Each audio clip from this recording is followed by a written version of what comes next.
Hey guys, welcome back to my channel. As you could probably tell from the title, we are back with yet another book haul. I know I said I wasn't going to be doing one of these anytime soon. Well, I lied because here I am with 13 books. 13 books. So if you want to see what books I bought recently, then keep on watching.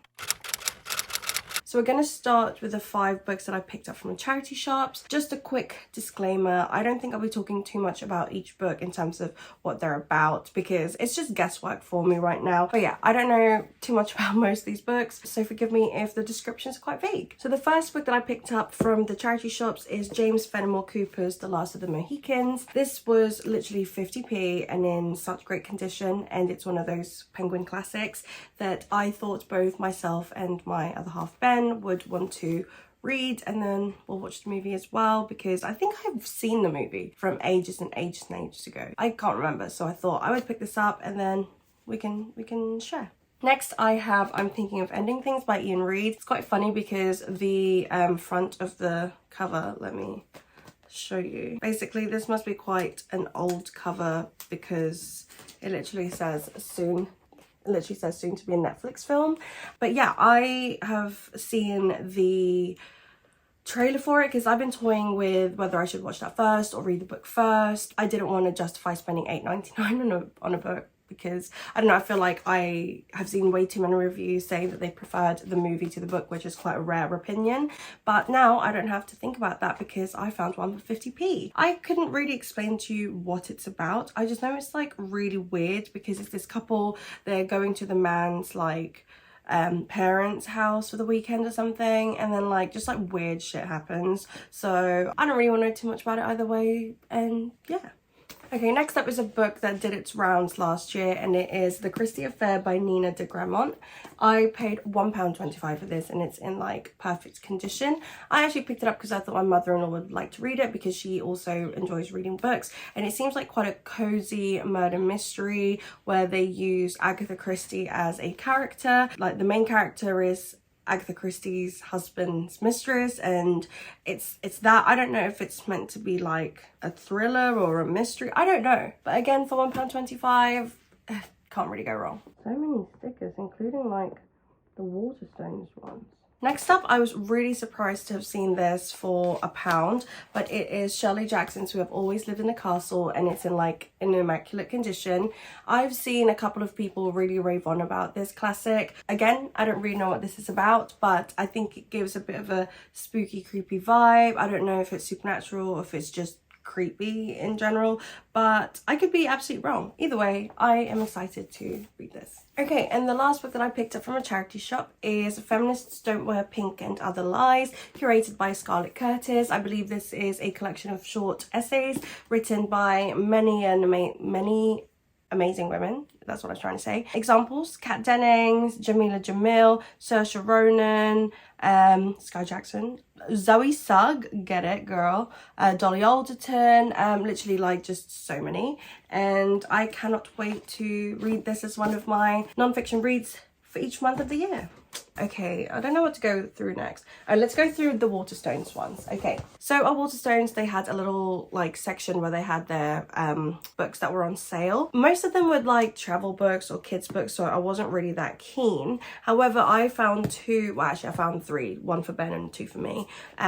But yeah, these 2 I actually thought, oh, that sounds quite interesting. And for £1, you can't really complain. So I picked up Nicola May Goldberg's Nothing Can Hurt You. So it is set in New York, and I think she dies. A woman dies, and then suspicions fall on her boyfriend. And then it's just like your typical like murder mystery, I suppose, with a little bit of darker undertones. That's what I'm getting from it. It hasn't got the best reviews on Goodreads though, but I actually picked up a book from the same clearance section a few years ago or a couple of years ago, whenever it was, and it's a book that has stayed with me and I absolutely like enjoyed and rave on about, so I thought I would take a chance. Again, it's £1 for a brand new book. You literally cannot complain. So the next book that I picked up from the sale section is Julia Pierpont's Among the 10,000 Things. This too this also has quite bad reviews on Goodreads, but I don't tend to listen to them too much really, because I've loved books that have been like lower starred ratings, and I've hated books that have like really high ratings. So yeah, we will make our own mind about it. The premise of it sounds really interesting, but I didn't understand how it would be funny. But basically, an anonymous package arrives at the doorstep of this family home because it's from the dad's mistress, and the mistress wanted to send it to the wife, but the kids pick it up instead, and it's basically like all this family drama ensues. So I thought that'd be quite an interesting plot. I just don't understand how it'd be funny. It says it's funny, so we shall see. I have to take the stickers off now because otherwise I just never will. And then I picked up these two books, which were buy one get one half price, and I felt like it was a sign because they almost mirrored each other in terms of what they're about. But it's really interesting because one's like double the size of the other. So the first book that I'm going to show you is Cleopatra and Frankenstein by Coco Malors. I have been waiting for this to come out in paperback because I was so close to buying it in hardback, but I'm just such a paperback girl. I thought that this was going to be so interesting because it's about this young student who parties and just runs around New York City, and then she meets this man who's like way older than her, and I'm pretty sure they then form like a relationship. I feel like age gap romances personally can be a hit or miss for me. If it's done well, it doesn't make me feel uncomfortable, but you know, sometimes there's like age gap romances where I'm a bit like, oh, you've known her when she was a minor and you were like 35. So that's when it kind of gets a little bit funny for me, obvious reasons. Anyway, I thought I would pick this up because I really cannot wait to read this one. I have been holding it for so long and I'm so happy to have had my hands on it. Now, when I told you that the next book that I have is actually like a mirror of it, you probably already guessed which one it was. It is Vladimir by Julia May Jonas. I'm pretty sure that what it is now is it's the woman is older and then the man is younger, and I think they like work together and then they try to just be professional, but with a cover like this I don't think it stays that way. But yeah, I'm actually quite intrigued to see what these two will be like, because I feel like age gap romances is, or just age gap fiction in general, is something that I haven't read enough of, because I feel like the only, I'm not even gonna call it age gap romance because they're like just genuinely disgusting, and that is my dark Vanessa. So I'm really excited to read these two because I'm really intrigued to see how the age gap romances in both books are portrayed, especially with the difference of one is like an older male and a younger female, the other one's like an older female and a younger male. So yeah, I think I'm gonna read these ones quite close together. Okay, now we are onto the two books that I bought from Sainsbury's. Guys, I keep telling people this, do not sleep on your Tesco, Asda, Sainsbury's bookshelves, because they are like selling really big books that are kind of like the same things that you'd buy at Waterstones for so much less. It's like £4.50, 2 for £8, 2 for £7.50, something like that. So you really cannot complain. But I was even more surprised to see these two books specifically there. So the first being Amy Lee's X's and O's. I'm pretty sure they're exes. That's all I know about it. Are they? Yeah, so she visits her exes. So I'm guessing it's like a second chance romance. I didn't know that this is technically the second book to Set on You, which I haven't read yet. I think they're meant to be standalones, but I don't know. I'm really anal about stuff like that. I feel like I need to read Set on You first, so there's another excuse to buy that book. But yeah, I picked this one up for £4.50. I can't complain. Okay, guys, as if I saw this at Sainsbury's, Icebreaker by Hannah Grace.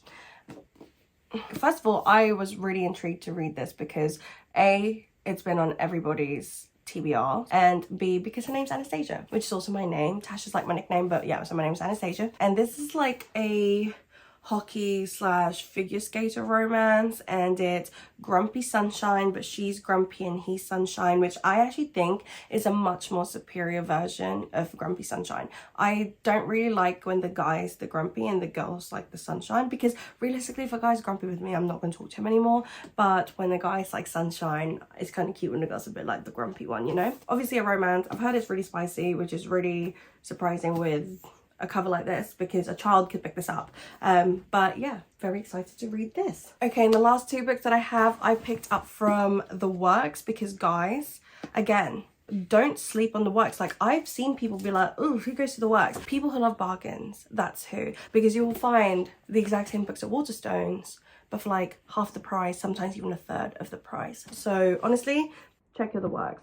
Anyway, the first book that I picked up was The Cheat Sheet by Sarah Adams, and that's because I read When in Rome, which is the first book of hers that I read, and that was really good. I really enjoyed that. Gave that like a whopping like 4 stars, which is like crazy, which is like a 5-star when I rate romances 4 stars. But yeah, that was really cute, and so I thought, let's pick this up. I'm pretty sure this one's like friends to lovers. She works for him as like, he's like this NFL player or something like that, and she's like his assistant, I think. And then yeah, she like tries to quit, and he's like, no, come back. And yeah, obviously they'll fall in love, won't they? So okay, then last but not least, I am so excited to read, because if you know me, you know that I love books that make me want to cry, and apparently this book will do the job, and that is A Thousand Boy Kisses by Tilly Cole. The gasp that escaped my mouth when I saw this at the works for £5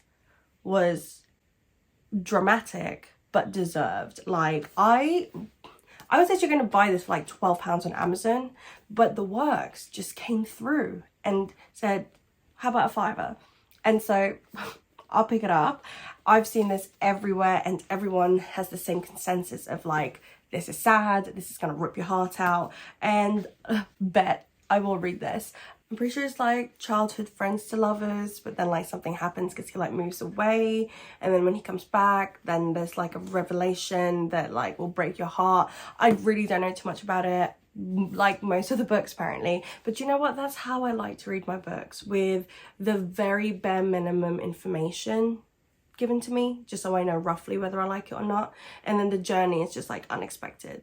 And yeah, this is very high in my TBR, let me tell you. Okay, so those were the books that I picked up recently. I really do not need to be buying any more books, guys, right? Anyway, I hope you guys enjoyed today's video. If you did, please do give it a thumbs up, and if you haven't yet, please subscribe to my channel, and I'll see you guys next time. Bye. Bye.